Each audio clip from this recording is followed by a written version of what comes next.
Yes, folks, and welcome to Vasily's garden. Just playing with some dahlias here. Do you like them? Have a look at this. Not bad for this time of the year. We've got a bit of bud going on there and a flower coming up. Got a couple of these. I was down at the Yarco's nursery earlier on today and I thought, let me get some colour that I can sort of brighten up the garden here, because we've got a lot of whites and greens going on here and a couple of blues, but no real yellows. And I saw these and I thought, well, not bad for this time of the year. Pansies, I suppose, primulas, but I went with the dahlias. Now these are hybrids, compact size, obviously, they're not growing big and tall. So you can have these on a balcony, courtyard if you like, or garden, and a great pot specimen. So what I'm gonna do with these, I've got two of them in fact, slightly different. You can see one's a bit tighter than the other, but we're gonna do a bit of a trial and see how we go with these, growing them in some terracotta pots. These are the pots here. Now, these are a 6 or 7 inch pot, 150 mil, a little bit larger, maybe 175. And these pots here are, my bad memory on them, I don't know what they are, 10 inch? No, that's 8, well, it is a 10 inch pot, so that's a 250 mil pot. So we're gonna pot these up and do something special with them after we finish potting. Now, I'm using our planting mix, our organic based planting mix.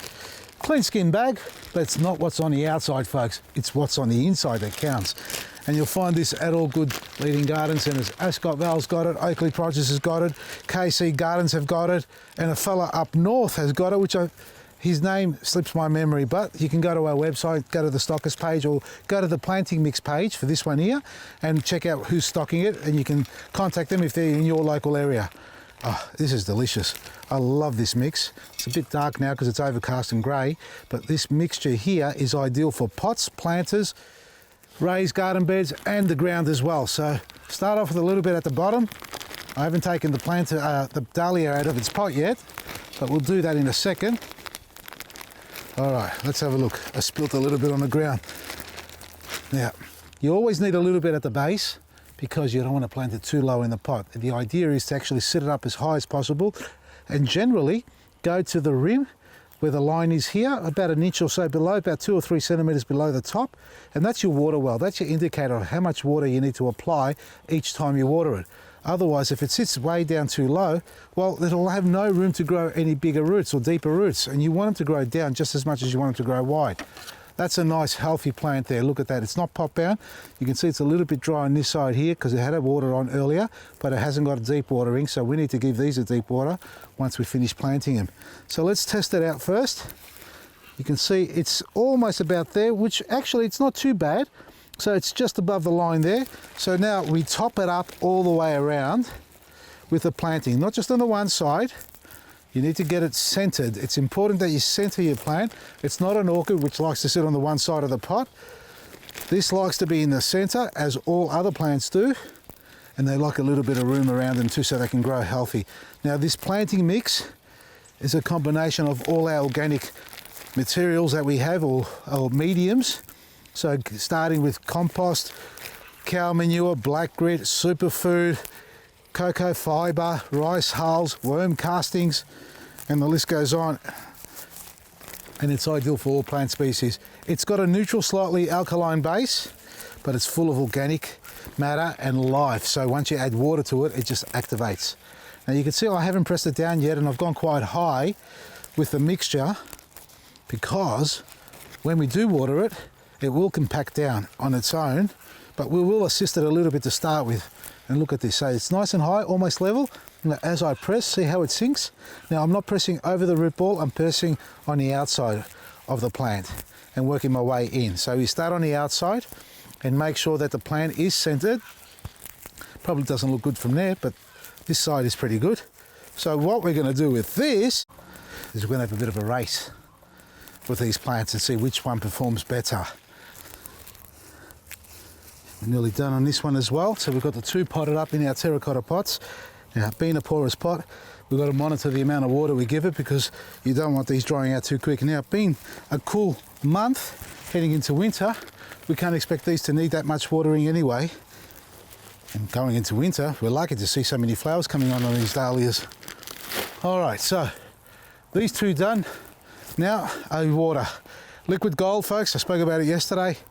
Now look at this, you gotta love that. It's one of our viewers who gave us this great idea.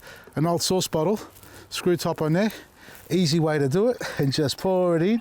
And if you know how to measure it, you should be able to get about 20 or 30 ml out of that comfortably in a 9 litre watering can. Half strength to start with.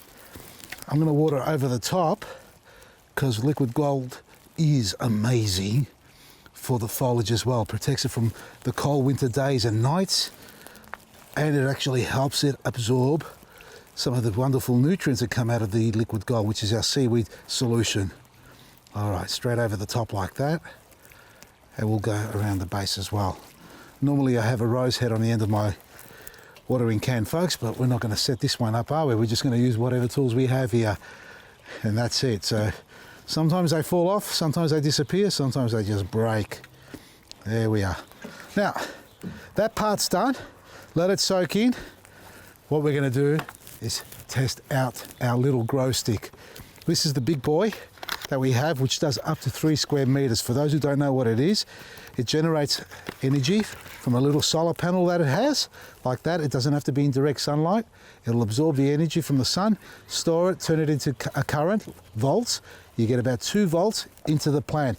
And what that means is the leaves are solar panels, folks, and they do the same thing for the plant. It takes the sun rays in, turns it into sugars, which it feeds itself, and into the soil as well, into the microbes. With this little unit here, the plant gets to keep all its own energy and take some of this energy up as well, which means it grows bigger, better, stronger, faster, better and more resistant to disease, infection and attack from insects. So this is the one that's not as dense and tight with as many flowers. So this is the one where we're going to install it here like that, and we're going to sit back and monitor it day by day, week by week, and see how well it performs. We've done our trials before on tomatoes, cucumbers, capsicums, and something else, lettuce, that's right. Now we're going to do it on some flowering plants like this, and I know many of you have done it as well and had some great success. So here's another little trial that we're going to conduct here and see how the results go. And I'm sure this little unit, the GroStik, which in fact, for those who've got lots of pot plants and indoor plants, soon to come out is the Elf version, which is about 1/3 of this size, ideal for indoor environments, for plants that don't get enough sunlight, which they do need. Check it out on our website, vasilisgarden.com. All these wonderful products, our planting mix, our GroStik and all our fertilizers are available at all leading garden centers and on our website, vasilisgarden.com, for everything you need every day. From me, Vasili, Maresi.